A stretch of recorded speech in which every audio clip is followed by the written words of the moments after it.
Assalamu alaikum al'umma ƙasar Nijar baki daya. Barkanku da zuwa babban ofishinmu na MAS. Mai goshi Agence de Communication et Événementiel.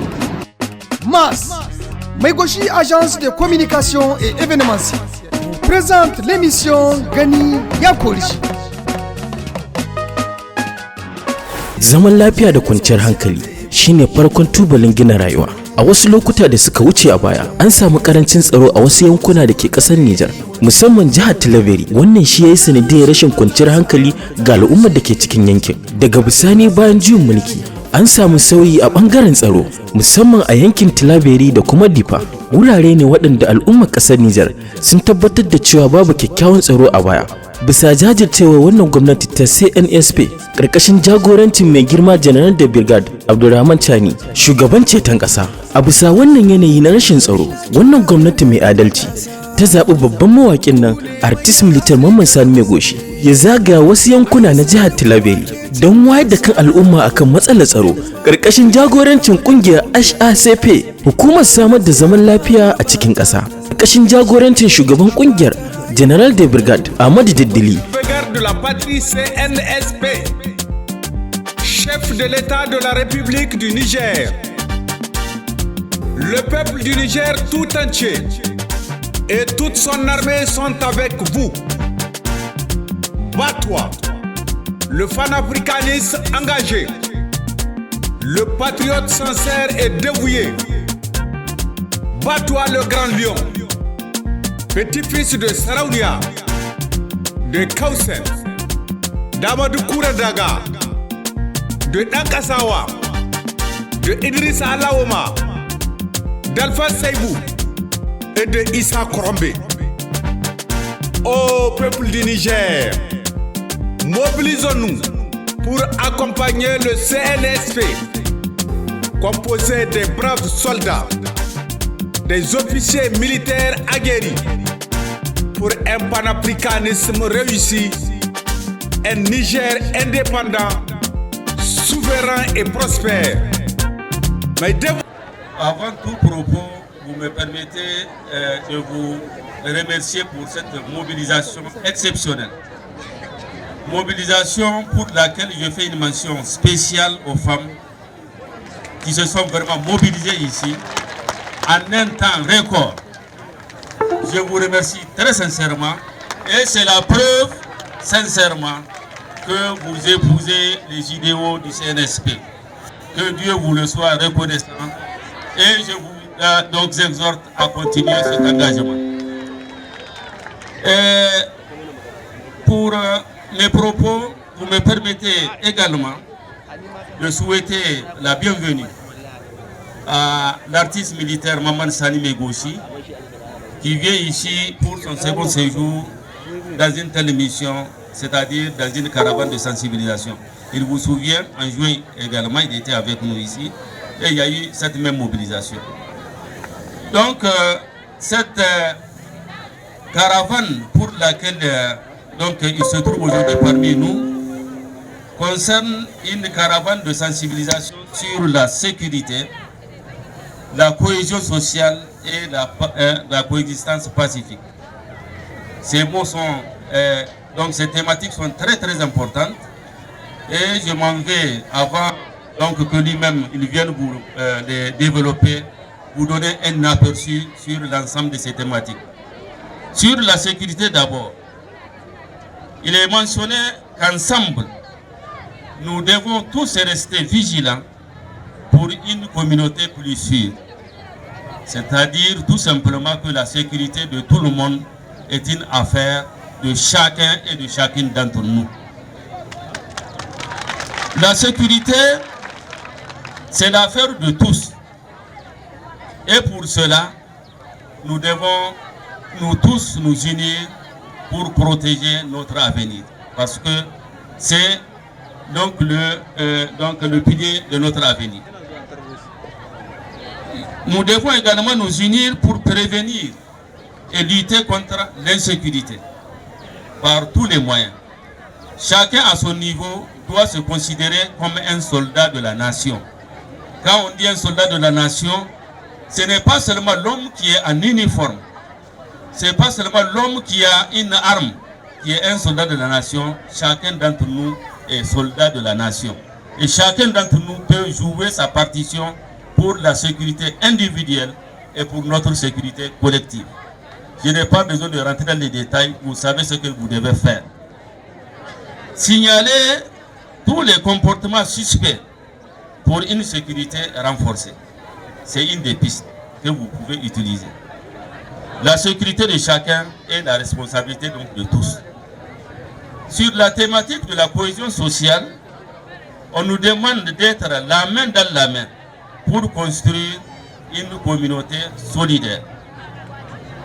L'unité dans la diversité, c'est la force de notre vie commune.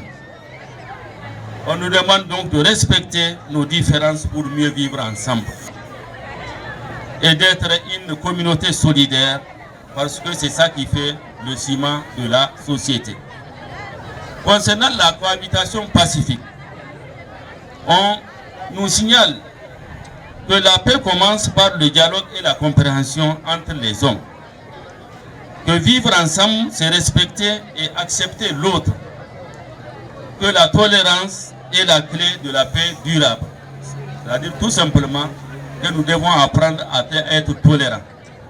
Donc à nous respecter les uns les autres dans nos diversités, dans nos différences. On nous demande donc de cultiver donc la paix pour récolter l'harmonie dans la société. C'est ça le vivre ensemble. Une vie harmonieuse entre toutes les communautés, entre tous les individus d'une même communauté. Notre avenir se construit aujourd'hui et c'est ensemble que nous allons construire donc cet avenir-là, mais surtout pour les générations futures, nos enfants. Nous voulons donc donner à nos enfants un pays paisible, un pays prospère, un pays pour lequel ils vont se sentir fiers d'être citoyens de ce pays-là. Donc, sur ce, je ne vais pas trop abuser donc de votre temps puisque la fête nous attend. Je vais remercier donc les organisateurs ici présents, notamment le conseil communal de la jeunesse qui n'a ménagé aucun effort pour que ce rassemblement ait lieu, et également tous ceux qui de près ou de loin ont contribué à l'organisation de cette cérémonie. Sur ce, je déclare donc lancer cette caravane donc de sensibilisation dans la commune urbaine donc de Filengue, donc financée par la haute autorité à la consolidation de la paix. Et je vous remercie.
gaskiya jami'an tsaro aikin su ne na tsaro amma yanzu harkar tsaro kowa ya shayi kowa na ta zamta kowa hala tunda kowa bai so gidan shi fitina gaskiya bai so gidanmu ne Nijar kakanninmu yau in mun kori turawa ba ƙarhinmu bane ba iyawanmu bace ba alhurma ce ta annabi Muhammad Rasulullahi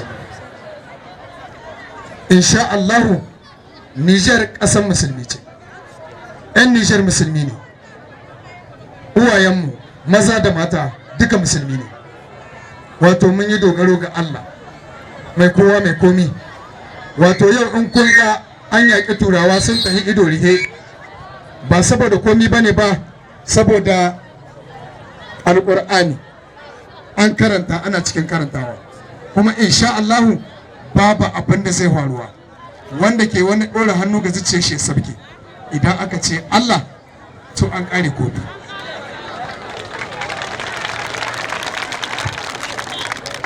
Allah nan da shi muka dogara, ba mu dogara ga kowa ba. Sanin kanku ne nasaru ba su yi tsammanin za su barin ƙasar Nijar ba ido riga ba. Kenan wannan sai mu ƙara gode ma Allah. Shi ya kawo mu mai girma shugaban ceton ƙasa mai daraja General Abdurrahman Chani. Wato General Abdurrahman Chani sanya hannun Ubangiji ne. Wallahi shi ne ya kawo shi. Allah ya diba ya rira ya gani General Chani shi za a kawowa wanda zai cire mu daga cikin wannan kanki. Kuma Allah ya kawo shi, alhamdulillahi, kowa ya gani kwalliya ta biya kudin sabili. Wato shugaba ne mai adalci, shugaba ne mai tausayin jama'a. Wato ba irin president din nan bane ya tele gide. Kun san an shayin kude ta kasar Niger, amma ce musu ne ake kuje ku yi dan saboda riban mu, kusan suwa, wato saboda riban nasaru. To General Abdurrahman Chani riban yan Niger ce, shi yasa Allah ya kawo shi, ba riban nasaru ba ce. Kenan sai mu ƙara gode ma Allah. Allah ya ƙara zamanar da shi bisa wannan kujerar tashi, kuma Allah ya mishi tsawon rai. Wannan shine fatan mu. Kenan General Abdurrahman Chani ya taushe mu kan maciji, ya bar mu da wutsiya, ya ce ku je yan Nijar ku wasa da ita, mu sai ne suka mu rike mu kan maciji. Shi yasa ko da yaushe tun da aka kudeta nake tsaye da kaina, ni artist militar Mamman Sani mai gushi. Sanin kanku ne, ni ba ni marago waka sai namiji. Kuma ni shi kuduri na, wato in ziga matasa su ta yi aikin soji, ko police, ko gendarme, ko guard, ko osufore. Idan na yi waka ta dole za ka shi matashi ka tunzura kana so ka ta kai aisha soji. Kuma da aka ce soji, an ce wanda yake son ƙasa, wanda ke kishin ƙasa. Shi ne aikina. Bayan waƙoƙi da nake yi na in ziga mazaje su ta aikin soji, kuma nake ziga sojawa su ta wurin yaƙi don saboda su kare ƙasanmu. Lokacin da General Abdurrahman Chani ya yi kudeta, ni kuma na hito na yi waƙa gursun gumi don in kwatanta ma jama'a ke wannan kudeta ya yi konsome, kuma babu zancen wani a koma da baya. Bayan mun yi wata hudu eskadiri, muka koma muka tahi zagaye cikin ƙasa, sai da muka yi wata guda da kwana hudu. Tun daga Tilibiri sai da muka dantsa daga Difa, tun daga Difa sai Agadas. Yakin nan ba mu bari ba, muna cikin gwagwarmaya. Abinda nake yi General Abdurrahman Chani yana gani, kuma ƙasa nake ma. Siyasa ba ta aihuwa mu komi ba, wallahi bancin baya da ta kai babu abin da ta aihuwa mu.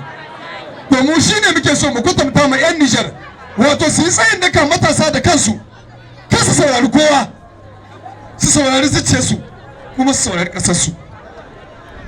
Kakka ce a in na yi wani zani ma ɗan siyasa ne kake cewa zani dan saboda ma parti na, ko kuma dan saboda ma shugaban parti. A'a, wannan lokaci na Abdurrahman Chani na ƙasa ne, zani dan saboda ƙasa ta. Babu zancen siyasa. In kai dan kanka kama, dan ƙasa kai, ba kai dan saboda shugaba ba. Wannan shi ne gaskiya. Na gode. Ba magana siyasa. Ina so matasa ku yi tsayin daka, ku yi tsayin daka, ku kama shikinku. Wannan ƙasa ta ku ce, ba ku da wata ƙasa in ba Nijar ba. Wallahi da ka ƙetare fa guda daga furanciyar ƙin Nijar, kai ba ɗan ƙasa ba ne ba. In ka tafi can wancan ƙasar etranger ne kai, me in kana nan cikin Nijar, wallahi in kana so ka yi kwanciyar renon babu wanda zai maka magana. Etranger da ka ƙetare wata ƙasa kai etranger, amma kana cikin ƙasar ka lahiya lokaci. Kenan me ya kamata ku yi? Ku kawo ma waɗannan shugabanni gudunmawa. Wato na farko ku kula da harkar tsaro. Wato tsaro ko aljihunka ya kamata ka tsare shi, ba gidanka ba. ba ƙasar ka ba, aljihunka ma ya kamata ka tsare shi dan saboda in ka bar shi barayi za su muka sata. Gidanka in ka bar shi buɗe za a ma ɓanna, ƙasar ka in ka bar ta haka nan za a muka ɓanna. Kenan matasa wannan gare ku ne manyan gobe, ku ne shishe ƙasa, ku ne shishe ƙasa. Kada ku ce sai an bani zani, ku ne za ku badawa. Wannan sakon shine na kamu. Idan kuka ga wanda ba ku yarda da shi ba, ya kamata ku zo ku gaya ma jami'an tsaro. Shine aikin ku na cikakken ɗan ƙasa. Akwai lamba ta guard, akwai ta police, akwai ta gendarme, akwai ta larme. Free kyauta ba sai ka sa kuɗi ba, idan kai kira za su ji. Ku shaida musu. In kuka yi haka kun taimaka ma kanku da kanku. Bayan wannan bambancin kabila dama 'yan siyasa suka mu shi, ba mu da shi Nijar.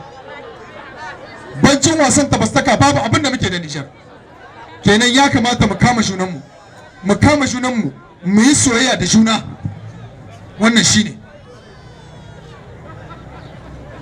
Matasa a rike 'yan ƙasar Nijar.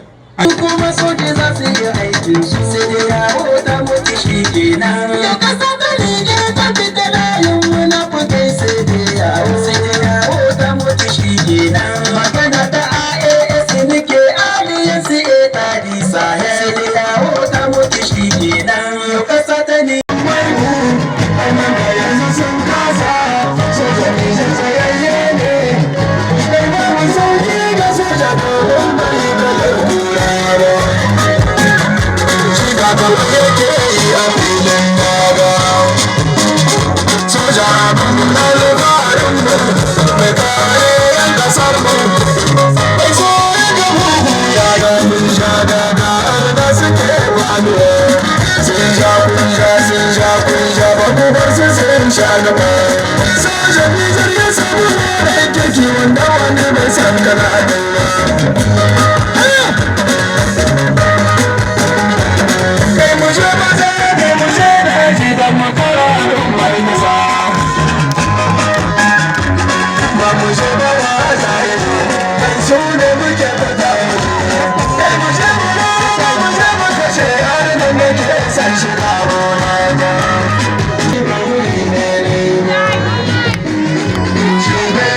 Lokaci na yin kai